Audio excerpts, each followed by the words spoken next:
Well, thank you very much, Madam Chair. I appreciate it.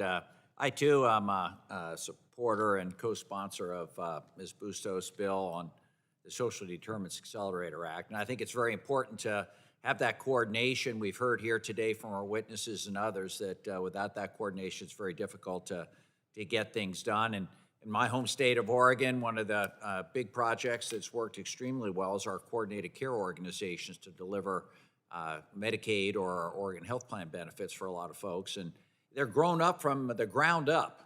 It's not something that is put top down from Washington, D.C., and actually has those social determinants worked on by the community organizations that know that community best. And I think that's what Dr. Bashan was alluding to, and I would agree with him. We shouldn't be managing, counting different things. It should be about providing quality health care. Dr. Syed, I think, hit the nail on the head in his comments and responses there. I think it's just so important to coordinate this sort of thing. Dr. Blauer, with the interagency council suggested in the Bustos bill, how do you see that getting out best practices like we have in Oregon to folks around the country? Thank you, Congressman, for the question. I think the most important thing is that oftentimes, particularly when we talk about data or IT infrastructure, our gut is to put data and IT folks on these interagency committees. And what we need are subject matter experts who are deeply knowledgeable about the impacts of program decision-making and the realities of program delivery on the ground. So I think first and foremost, you need to make sure that they're staffed with people who have deep programmatic expertise and who understand what the objectives of the work are, and understand how they can leverage tools and technology to actually do the delivery of the services and to support the work of the committee. So subject matter expertise, absolutely. And then prioritization. We need leadership that actually can lead with prioritization. We will end up in a boil the ocean moment if we don't have clear goals that are articulated and measurable, and that we can focus our work collectively on. There is a lot of work to be done, and without that kind of direction that will allow for us to have those sort of clear priorities outlined, we're going to be in a situation where we're going to get overwhelmed very quickly. And governance allows you to create prioritization with the inputs of that subject matter expertise. Very good. Thank you. Thank you. Dr. Syed, you talk about being fully capitated, that makes a difference. What's your definition of fully capitated to make a Medicare Advantage system work in your eyes? It's a model of, especially with primary care, where the doctors are not concerned about generating revenue by billing. Being fully capitated, we take on the full responsibility of the total health of the patient.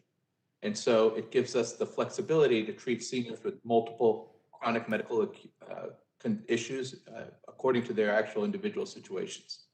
I agree with that, and I think that points to Dr. Bashan's concern about it shouldn't be the MD that has to worry about counting all the widgets and worrying about reimbursement. If you have a coordinated care group like we have in Oregon, that organization deals with that and decides along with the physicians, with the hospitals, with the mental health providers, with the pharmacies about who's getting what amount of money based on those local needs.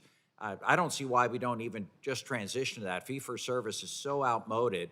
I have remote parts of my district, very rural parts, that are part of coordinated care districts that provide much better health service tailored to those individuals. Dr. Walker, I appreciate you mentioning the value-based payments, as we just discussed here.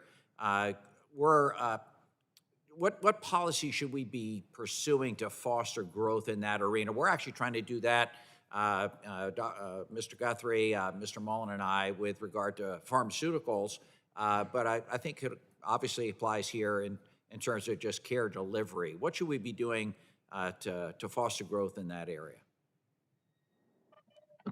Thank you, Congressman, for the question. I think it's essential, as some of the bills indicate, that we need to incorporate incentives, expertise, and make sure that states have the bandwidth to move forward with value-based payment. That often can start with Medicaid, but go beyond once you learn the lessons.